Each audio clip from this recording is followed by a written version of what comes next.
Assalamualaikum semuanya. Hari ini aku mau bikin video tentang persyaratan menikah di KUA. Tapi menikahnya itu di Indonesia ya. Jadi di KUA Indonesia dengan warga negara asing. Jadi orang Indonesia yang ingin menikah sama warga negara asing gitu ya.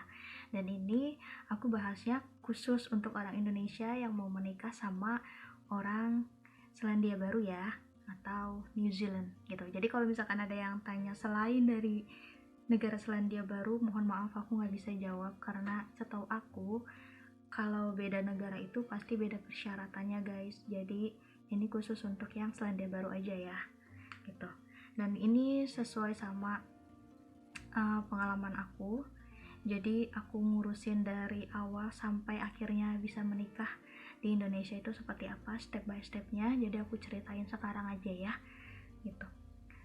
Jadi untuk pertama-tama itu waktu itu aku pergi ke RT untuk dapetin surat pengantar nikah. Jadi RT atau RW ya, jadi itu harus ditangan RT dan RW dari tempat kalian tinggal. Nanti setelah dapat surat pengantar nikah itu kalian bawa ke kelurahan gitu. Nah, di kelurahan ini kalian harus bawa fotokopi KTP kalian, akta lahir kalian, sama kartu keluarga kalian untuk yang orang Indonesia. Dan untuk orang asingnya itu juga sama, tapi fotokopi paspor sama fotokopi akta lahir. Kalau kartu keluarga enggak ya, karena setahu aku kalau orang luar negeri itu nggak punya kartu keluarga, jadi mereka cuma punya paspor sama akta lahir aja. Jadi itu cuma dua itu aja ya. Nah, setelah dari kelurahan itu nanti dapat surat pengantar nikah juga dari kelurahan. Nah, itu nanti dikasihin ke KUA gitu guys. Jadi pastiin dulu sebelum kalian sebelum kalian minta surat-surat pengantar itu kalian ke KUA dulu, kalian tanya ke KUA persyaratan untuk menikah dengan warga negara ini tuh apa gitu kan, nanti dikasih tahu sama KUA. Nah, waktu itu aku dikasih tahu sama orang KUA-nya untuk dokumen-dokumen yang mereka perluin itu ada. Ini untuk yang aku dulu ya, untuk yang orang Indonesia dulu ya. Jadi waktu itu aku dimintain dokumen, siapin itu fotokopi KTP, akta lahir, kartu keluarga, KTP saksi, sama KTP wali. Jadi kan kalau perempuan itu kan nanti ada saksi pernikahan ya, 2 orang. Nah itu harus dicantumin KTP-nya si saksi-saksi itu, 2 orang itu, sama KTP walinya siapa gitu. Dan foto 3x4, 4x6 itu masing-masing 2 lembar ya guys. Dan untuk WNA-nya atau orang New Zealand-nya itu yang dibutuhin pertama fotokopi paspor, terus fotokopi akta lahir, dan paspor orang tua. Oh ya, untuk orang Indonesia juga sama, KTP orang tua ya, kedua orang tua itu KTP. Dan WNA juga paspor orang tua. Itu opsional sih sebenarnya, bisa boleh bisa enggak gitu kan, bisa pakai bisa enggak. Nah, terus surat keterangan mualaf kalau misalkan calon suami kalian itu sebelumnya non muslim tapi pindah agama jadi muslim atau Islam ya, itu harus ada sertifikat mualafnya. Dan KONI, CONI itu kalau di New Zealand kayak surat izin melangsungkan pernikahan di Indonesia ya guys. Terus foto juga 3x4, 4x6 masing-masing 2 lembar. Nah, untuk KONI ini ada 2 kali tahap. Jadi yang pertama itu waktu itu si Mister ya, suami aku, dia minta surat keterangan single dari, kalau kita nyebutnya kayak kelurahan di sini ya di New Zealand. Jadi minta surat keterangan single gitu. Aku nggak tahu dia ngurusnya waktu itu pakai apa aja. Kayaknya sih kayak biasa kayak paspor gitulah, kayaknya pakai paspor doang gitu kan, dan lain-lain yang nggak tahu, nanti tanya. Nah, nanti setelah ngurus surat keterangan single itu, dia dapat sertifikat guys. Jadi sertifikatnya tuh kurang lebih kayak gini. Ini aku masih simpen sertifikatnya buat kenang-kenangan. Nah, ini sertifikat yang menyatakan kalau tidak keberatan untuk melangsungkan pernikahan. Nah, di sini tuh datanya cuma nama si calon, terus tempat dia tinggal, terus nama calon istrinya, dan warga kenegaraan apa si istrinya, kayak gitu doang isinya. Nah, nanti ini sertifikatnya dibawa lagi, jadi jangan lupa ya, ini tuh dibawa ke Indonesia. Pokoknya si calon suami kalian itu yang orang New Zealand itu, jangan lupa dokumen-dokumen aslinya mereka semua dibawa, kayak paspor, terus akta lahir, surat keterangan mualaf, sama sertifikat ini jangan lupa dibawa semua aslinya ya. Ini nanti dibawa. Terus setelah itu kalian pergi ke kedutaan besar New Zealand yang ada di Jakarta. Nanti ini diserahin ke kedubes sama paspor si orang New Zealand itu ya. Nah, nanti sama mereka dicek, disiapin dokumen selanjutnya. Dokumen selanjutnya itu dapat sertifikat juga. Jadi sertifikatnya itu sertifikat izin menikah di Indonesia. Jadi masa berlakunya, sorry videonya kepotong, memorinya penuh. Nah, lanjut ya.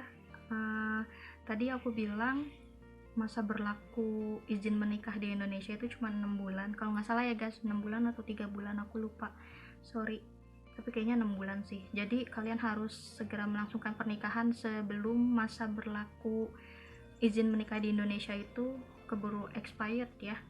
Nanti kalau misalkan keburu expired, kalian harus ngulang dari awal lagi gitu, jadi ribet. Jadi pastiin jarak waktu kalian mau menikah itu nggak terlalu lama ya dari pas kalian ngurus surat izin nikah itu di Indonesia. Oke?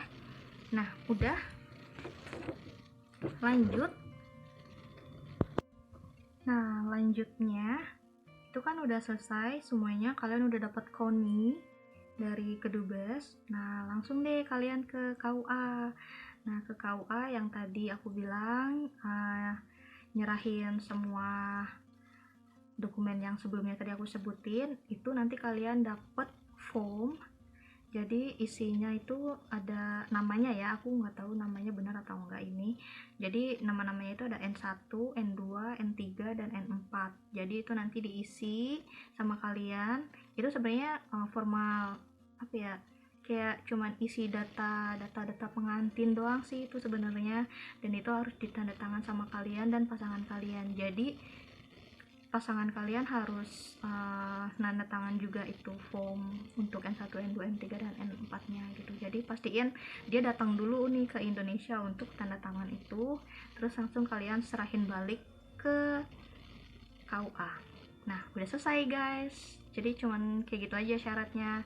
Dan untuk semua dokumen yang berasal dari negara pasangan kalian, yang dari luar negeri itu ya, dari Selandia Baru, itu pastiin semuanya ditranslate ke bahasa Indonesia. Jadi kayak akta lahir, terus KONI-nya juga, terus sertifikat mualafnya juga, itu semua harus ditranslate ke bahasa Indonesia, nggak boleh ada yang pakai bahasa Inggris.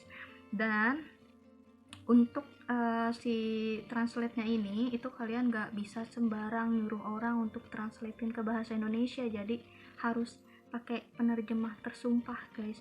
Jadi kalau misalkan kalian punya temen kalian gitu ya, jago banget nih bahasa Inggrisnya, terus kalian minta ke dia untuk translatein ke bahasa Indonesia, nah itu nggak bisa guys, itu nggak boleh.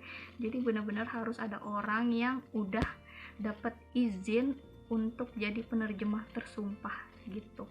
Dan untuk biayanya itu tergantung dari tempatnya masing-masing. Biasanya masih beda-beda tempat, itu beda-beda harga. Ada yang 100.000 per lembar, ada yang 80.000 per lembarnya gitu ya. Dan biasanya beda bahasa itu beda biaya lagi. Mungkin kalau bahasanya agak lebih susah kayak bahasa Rusia atau bahasa Jerman, bahasa Prancis, itu mungkin harganya lebih mahal kali ya, karena lebih susah gitu. Jadi kalau bahasa Inggris itu biasanya yang paling murah gitu guys. Itu semua harus ditranslate ya ke bahasa Indonesia.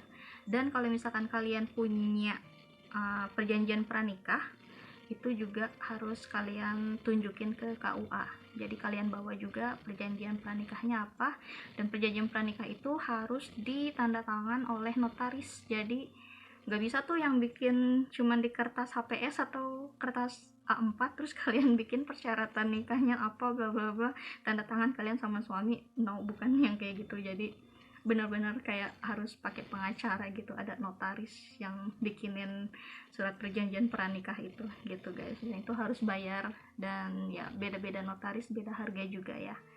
Jadi ya gitu aja deh syarat nikah beda negara, dan ini untuk yang negara Selandia Baru sama orang Indonesia gitu ya. Dan aku mau ngasih tahu ke kalian bahwasannya setelah menikah itu tuh nggak langsung selesai permasalahan di situ aja, tapi masih banyak step-step selanjutnya yang harus kalian lalui, yaitu pembuatan visa. Jadi visa ini ya kalian tahu sendiri ya, persyaratannya beda lagi, agak mungkin ribet lagi, tapi nggak ribet sama sekali, gampang banget. Jangan kalian pikirin di dalam pikiran kayak ini tuh susah gitu. No, jangan. Jadi bilang aja ini gampang, semua pasti bisa berlalu gitu. Itu gampang, dan semuanya gampang banget. Buktinya nikah di KUA aja gampang persyaratannya. Jadi jangan bilang susah, bilangnya gampang. Oke?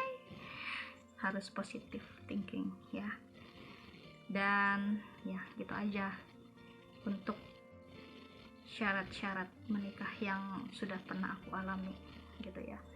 Dan kalau misalkan ada yang masih mau nanya lagi atau kurang jelas, kalian bisa DM aja aku lewat Instagram. Nanti aku taruh Instagram aku di description box, atau kalian bisa email aku, atau kalian bisa langsung komen aja di bawah ya. Gitu aja guys video dari aku. Nah nanti aku bakal coba bahas visa, tapi aku nggak bakal terlalu.